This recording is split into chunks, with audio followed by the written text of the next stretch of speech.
I wanted to do, or I felt led to do a character study, Bible study tonight on Joseph, who was Jacob's favorite son.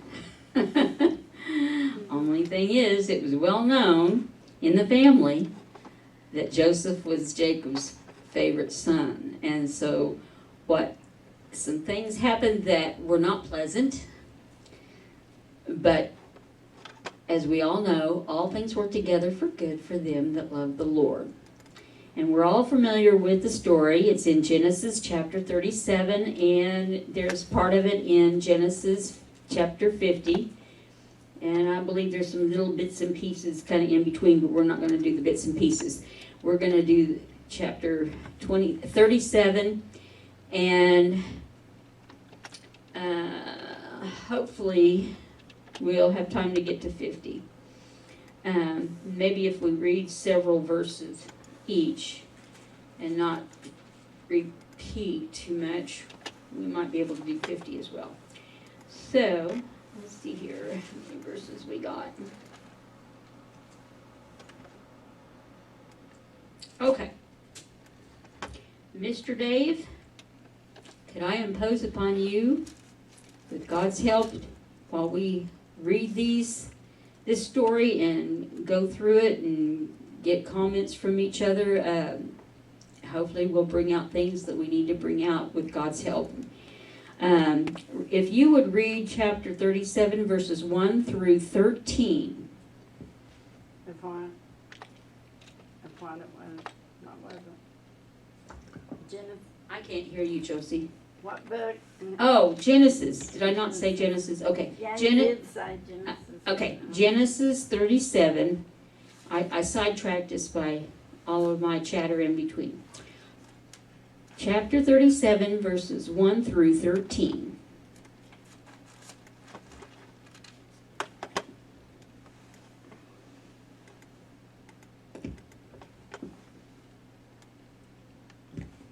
King James Version.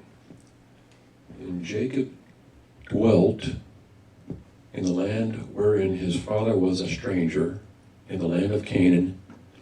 These are the generations of Jacob. Joseph, being 17 years old, was feeding the flock with his brethren, and the lad was with the sons of Bilhah, and with the sons of Zilpah, his father's wives. And Joseph brought unto his father their evil report.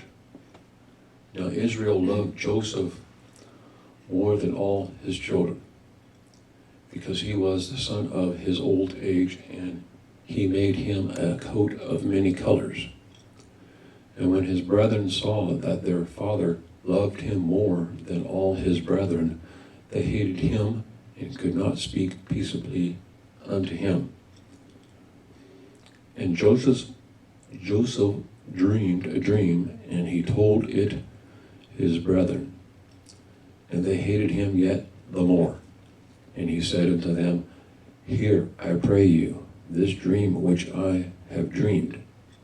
For behold, we were binding sheaves in the field, and lo, my sheaf arose, and also stood upright, and behold, your sheaves stood round about, and made obeisance to my sheaf. And his brethren said unto him, Shalt thou indeed reign over us? Or shalt thou indeed have dominion over us? And they hated him yet the more for his dreams and for his words. And he dreamed yet another dream, and told it his brethren, and said, Behold, I have dreamed a dream more. And behold, the sun and the moon and the 11 stars made obeisance to me. And he told it to his father and to his brethren, and his father rebuked him, and said unto him, What is this dream that thou hast dreamed? Shall I and thy mother and thy brethren indeed come to bow down ourselves to thee to the earth? And his brethren envied him. But his father observed the saying, and his brethren went to feed their father's flock in Shechem. And Israel said unto Joseph, Do not thy brethren feed the flock in Shechem? Come, and I will send thee unto them. And he said to him, Here am I.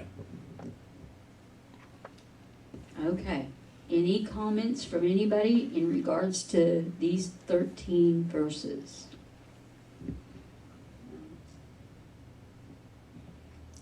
Well, obviously it's the beginning of a setup. True.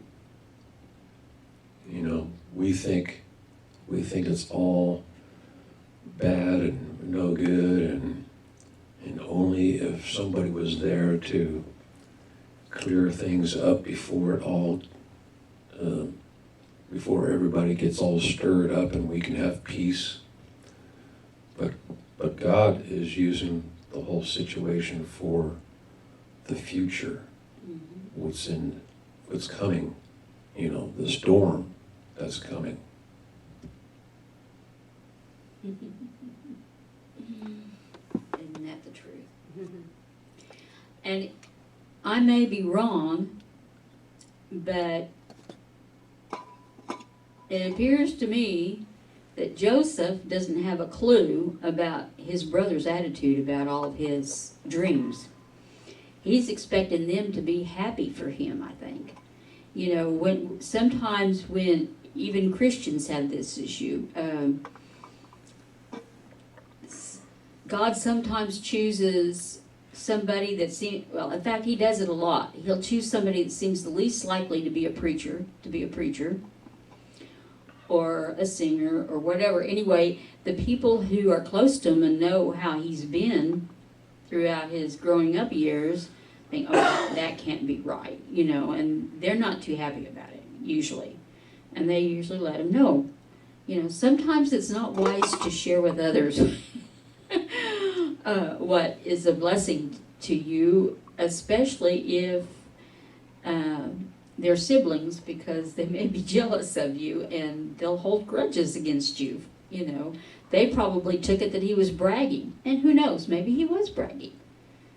And it's like, wow, you know, I may be one of the younger ones, because he was like second to the youngest. I may be the second to the youngest, but look what I dreamed. Y'all are going to serve me. You know? Yeah. So I don't know, because I couldn't hear the tone of voice he used when he spoke. Unfortunately, the written word doesn't always reveal what the attitude of the speaker is when they speak. But we can see that there's several things that occurred to cause contention amongst the brethren. It wasn't just one incident, but the contention kept growing because they didn't let go of the first one. They didn't let go of the fact that Daddy loved Joseph so much he got his son a coat of many colors, and there was 11 other brothers, and if I remember correctly, something like that. Anyway, there was either 11 or 12 altogether when the youngest one was born, Benjamin, I think. But anyway, either way you look at it, it was a good thing for Joseph as far as the initial part of it, but not so good later on, because it caused a lot of envy and jealousy and anger and resentment and bitterness, and all of that stuff leads to bad behavior. So let's see what else happens. Let's go. Go ahead. There's, in verse 10, his father rebukes him, but there's no response from Joseph to that. It's like he's naive or clueless or something. Yeah. That's the reason why I didn't think that he even realized that the others were holding a grudge against him because of all this. Well, in mine on 8, it says, "So you want to be our king, do you?" His brothers derided, and they hated him both for the dream and for his cocky attitude. That's what mine says. It does sound like that's what he did, and there's probably something in the original language that depicts that that's the attitude. which that's not going to help matters out any, rubbing their noses into it. But anyways, so we've Yeah, you gotta watch what you say. I mean, like, that caused Joseph to have a lot of things happen to him because his brothers, was jealous, and it caused a lot of problems because they were trying to keep him from being the favorite one or killing him. They actually tried to kill him, I think. and the Bible doesn't tell everything. I'm wondering how many other things led up to this. Yeah, because these were like the highlights. So It snowballed. yeah, so it's crazy. Any other He had to comments? go through a lot of hardship, but just to change his attitude, maybe. That's a possibility. He could have at least Sometimes when we don't have the softened. right attitude about things, Mhm. we have to go through more things, and he ended up having to probably change his attitude, like I said, later. Well, I believe it's in the New Testament. There's a verse that, I don't know, I could be wrong. I can't remember exactly where it's at, but that where God encourages, or we are encouraged to humble ourselves in the sight of the Lord. Mhm. Well, God doesn't like pride mixed with haughtiness either. So, there's people that got special favor just because their attitude was right, but Well, when they're, evidently Joseph had a gift, and he probably knew he had a gift, and he just wanted to think he was special about it, kind of flaunt it. Yeah. Well, look at me, I've got y'all don't have these special dreams. Well, when you read this, everybody has an attitude. It doesn't matter which side you're on. Everybody's got an attitude in this story. And I like Pastor Chuck's saying about how that, Christians are they're all dying to go to heaven. They can't wait to go to heaven to see their loved ones and all that. And yet, while they were here on the earth, they couldn't get along with them. That is kind of a ironic thing. Yes. Can't get along with them here. What do you think's going to happen there?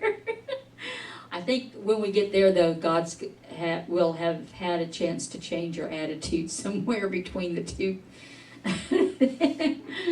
So we should be focused on God more there and less on other people and what they're doing or saying or whatever.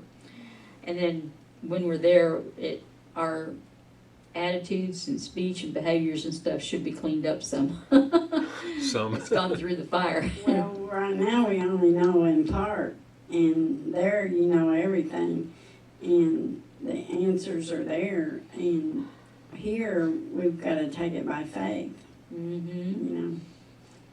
and that's what God wants us to do, and that brings it heaven to earth. Right, that's a good point. Any more comments? We better move on. Gotta move on? Well, that depends on how late you want to stay. All right, Josie, could you read verses 14 through 27, please? Okay, hold on here. Gotta find it. Okay. Yours is in the Living Bible, right? Yeah. Okay. A few days later, Israel called for Joseph and told him, "Your brothers are over in Shechem," is that it? Yep. Grazing the flocks. Go and see how they are getting along and how it is with the flocks, and bring me word. Very good, Joseph replied. So he traveled to Shechem. Is that how you say it? That's as close as I can get. Shechem. Shechem. From his home at Hebron Valley. A man noticed him wandering in the fields. Who are you looking for? He asked. For my brothers and their flocks, Joseph replied. Have you seen them? Now, where do I read to? 27. Oh, yes, the man told him. They are no longer here. I heard your brothers say they were going to Dothan, so not Gotham, but Dothan. Yeah. So Joseph followed them to Dothan and found them there. But when they saw him coming, recognizing him in the distance, they decided to kill him. Here comes that master dreamer, they exclaimed. Come on, let's kill him and toss him into a well and tell Father that a wild animal has eaten him. Then he'll see what will become of it, all his dreams. But Reuben hoped to spare Joseph's life. Let's not kill him, he said. We'll shed no blood. Let's throw him alive into this well here. That way he'll die without our touching him.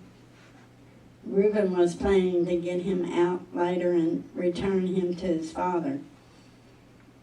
So when Joseph got there, they pulled off his brightly colored robe and threw him into an empty well. There was no water in it. Then they sat down for supper. Suddenly they noticed a string of camels coming towards him in the distance, probably Israelites, traders who were taking gum, spices, and herbs from Gilead to Egypt. Is that it? Read 2 more verses. Look there, Judah said to the others. Here come some Ishmaelites. Let's sell Joseph to them. Why kill him and have a guilty conscience? Let's not be responsible for his death. For after all, he is our brother. And his brothers agreed. So when the traders came by, his brothers pulled Joseph out of the well and sold him to them for 20 pieces of silver, and they took him along to Egypt. Okay. So they had a little bit of a debate going on for a while. Any comments about Well, at least Reuben didn't want to kill him. Yeah, the oldest one had a little more sense. Oh. Well, at least God always has somebody to guide or direct this play into the direction that God wants. Right. We're all, the world is our stage, or the stage that God has us playing in. So to speak, yeah.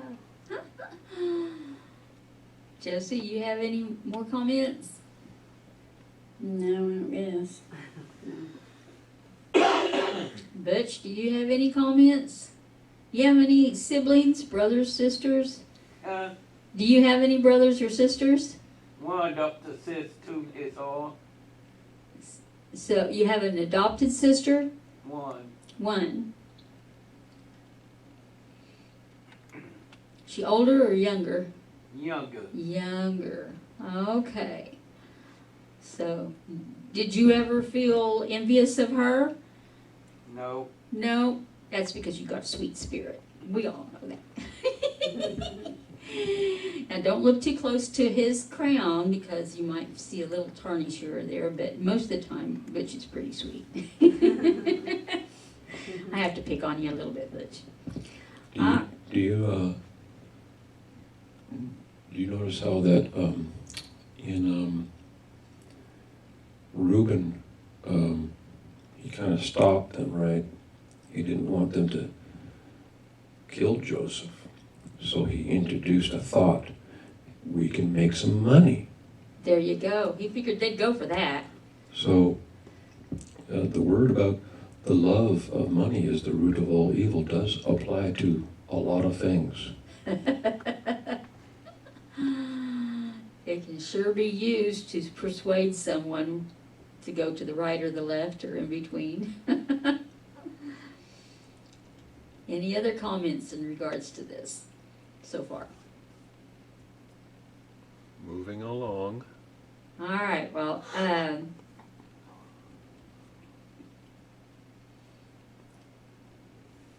all right, I'm in the Amplified, and it's worded a little bit different than the Living, so I'm going to start in verse 29 because that comes after they sold Joseph for the silver.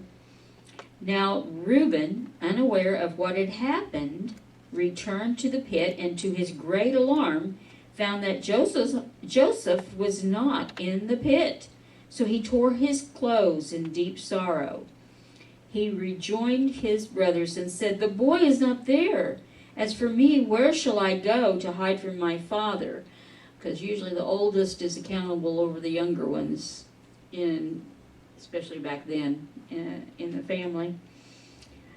Then they took Joseph's tunic and slaughtered a male goat and dipped the tunic in the blood of the goat.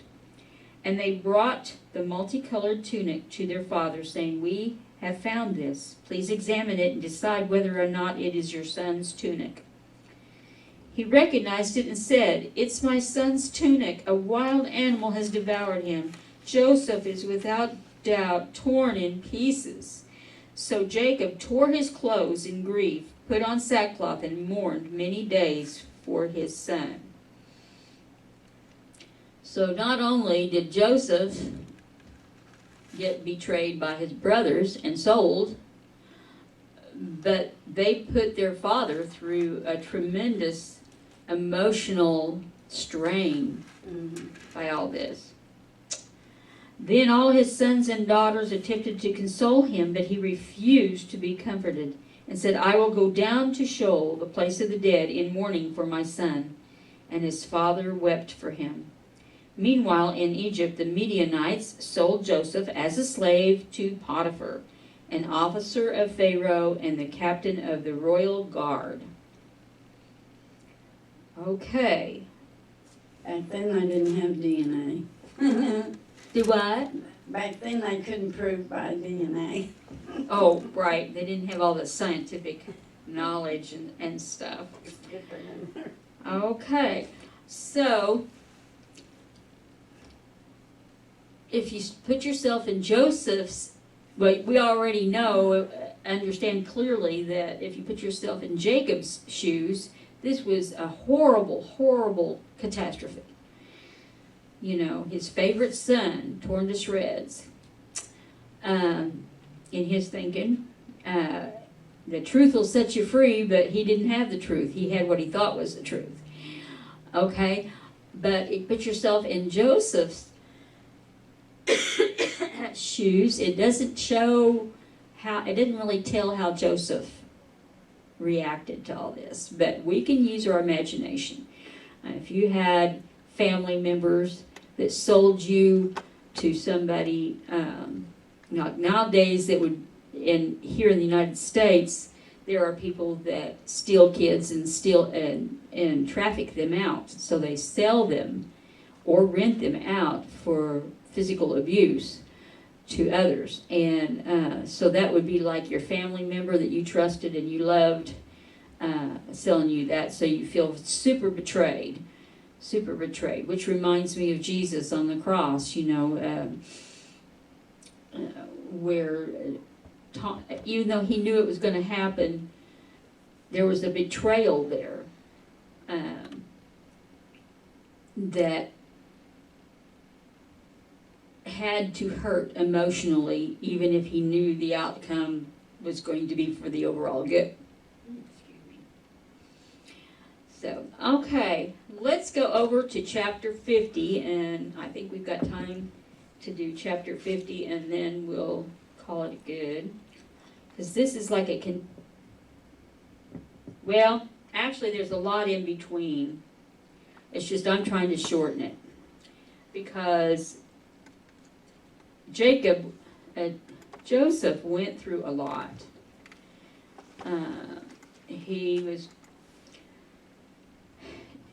after he left his father's home, he was sold, but he remained faithful to God and got promoted several times. I mean, there was a period of time where he was serving Potiphar, and Potiphar's wife told a lie and he was put in prison. She said he tried to rape her, basically, is what she was implying. And so he was put in jail, but he was innocent. He was put in prison, but he was innocent. But he was a man of integrity even while he was in prison, and got put over things that normally a prisoner didn't get put over. And then he also had some dreams. I believe it was a baker, and what did the other guy do? Butcher? I can't remember. I might be mixing it up with a nursery rhyme. But anyway, so he had a dream about each one of these other men that were in prison, and he told them about it, and it came true for both of them, how his dream, he interpreted the dream for them. And he told them to remember me and tell Potiphar that I could interpret dreams. Well, that once they got out of prison, they forgot all about their promise. Anyway, later on,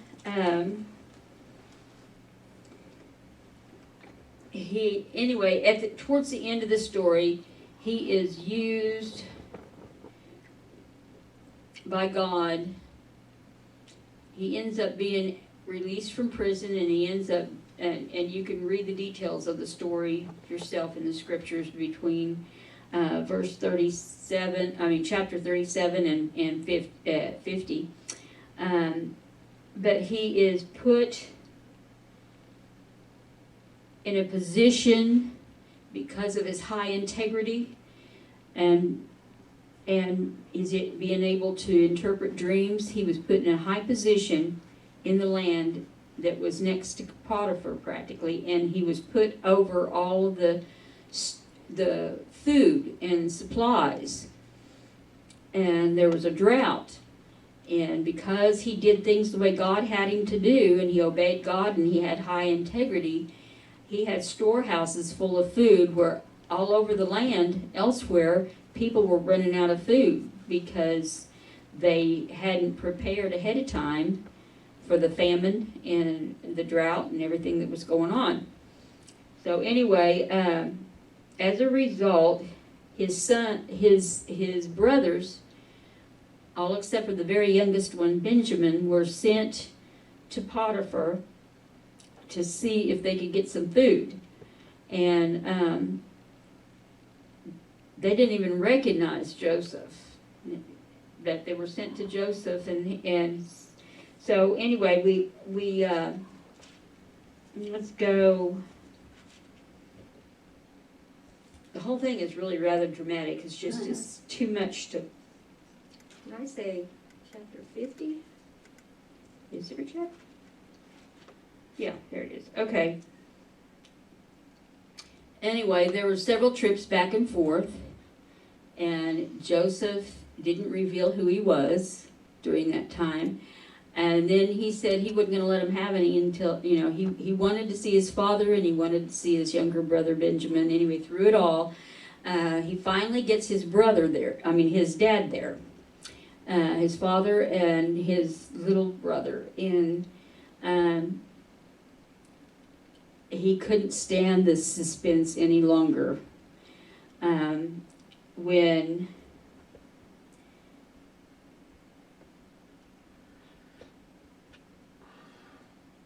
When his father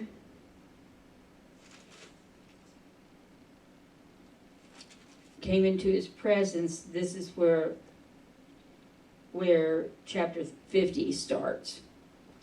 And so,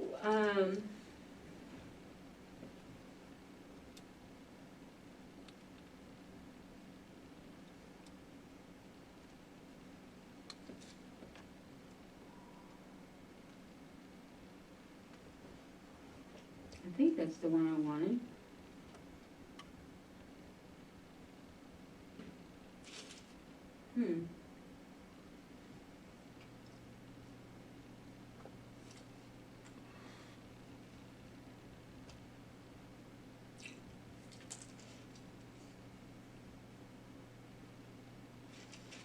Actually, I was wanting before then.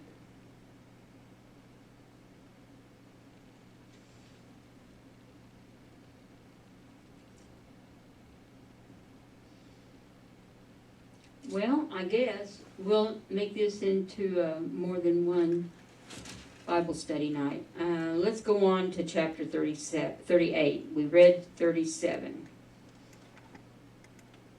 Now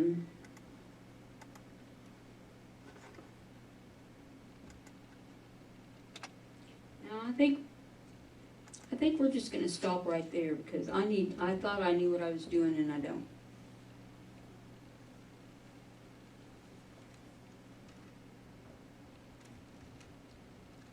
Oh, no, let's skip over to 39. We'll do 39 and see if that's where I was wanting. I just had the wrong chapter, I guess.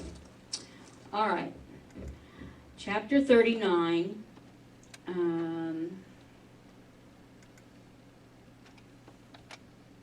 Dave, will you read verses 1 through 8, please?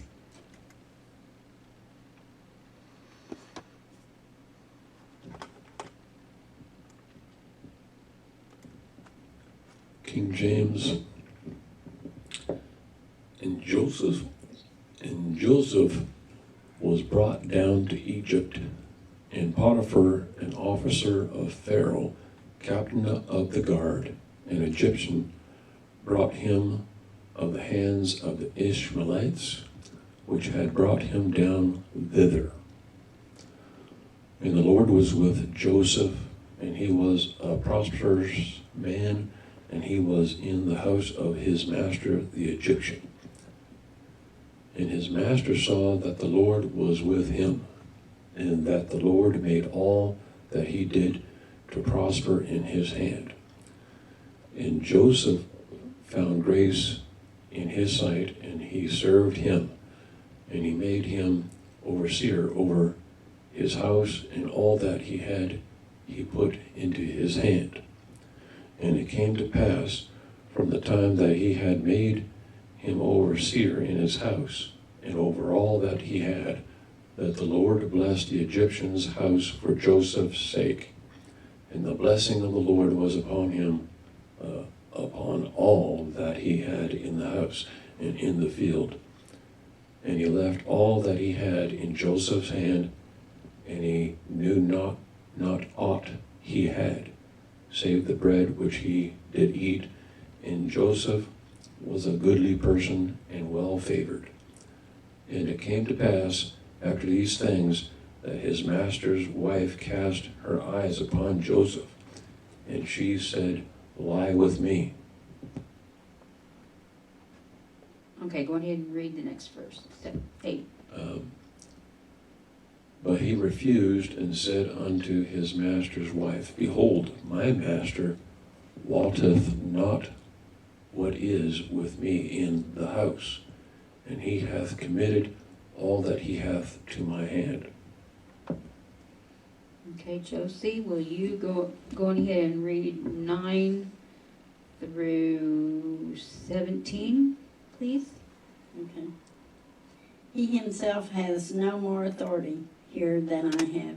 He has held back nothing from me except you yourself, because you are its wife. How can I do such a wicked thing as this? It would be a great sin against God. But she kept on with her suggestions day after day, even though he refused to listen, and kept out of her way as much as possible.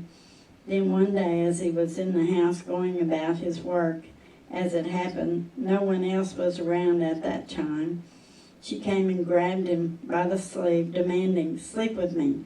He tore himself away, but as he did, his jacket slipped off, and she was left holding it as he fled from the house. When she saw that she had his jacket and that he had fled, she began screaming, and when the other men around the place came running in, to see what had happened. She was crying hysterically. My husband had to bring in this Hebrew slave to insult us, she sobbed. He tried to rape me, but when I screamed, he ran and forgot to take his jacket. She kept the jacket, and when her husband came home that night, she told him her story. That Hebrew slave you've had around here tried to rape me. Okay. And then I'm going to finish off the chapter and then we'll discuss it. In the Amplified, after that it goes, so Joseph's masters took him and put him in prison, a place where the king's prisoners were confined. So he was there in prison. But the Lord was with Joseph and extended loving kindness to him and gave him favor in the sight of the warden. The warden committed to Joseph's care and management all the prisoners who were in the prison, so that whatever was done there, he was in charge of it. The warden paid no attention to anything that was in Joseph's care because the Lord was with him. Whatever Joseph did, the Lord made to prosper. So my comment, one of them is, before he was placed in prison, he found favor with Potiphar because of his high integrity and how God blessed him and blessed everything that he put his hands to, and blessed Potiphar because of him putting him in charge of it, that he didn't worry about what Joseph was doing because he trusted him. Until Potiphar's wife sabotaged it by telling lies. I kind of got the impression she was mad because he wouldn't yield to her desire to have him go to bed with her. And so she thought, okay, now that I got his coat when he fled from her, she decided to be revengeful and have him put in prison by declaring that he tried to rape her. She didn't tell the truth, she bent the truth. Well, God was with Joseph in spite of that, because Joseph had favor with God because he didn't do anything wrong. And so even in prison, he got the same favor from the warden. The warden put him in charge of the other prisoners and didn't worry about him. He trusted him to do right. And I think that whatever Joseph did, the Lord made him to prosper, no matter whether he was a slave, a prisoner, whatever, because Joseph was doing things God's way. And that's kind of what I got out of that part of it. Did anybody else want to say anything about that? And then we'll continue another day for the rest of the story on Joseph. I kind of got ahead of myself earlier. But it's almost 8:30, and so I was trying to make sure we had time for prayer requests and stuff. Well, I'm going to save the rest of my comments for when we go over the rest of it, rest of this story. But I agree with the idea that no matter what we're going through, when we do things God's way, even though it may look bad at different points in our story,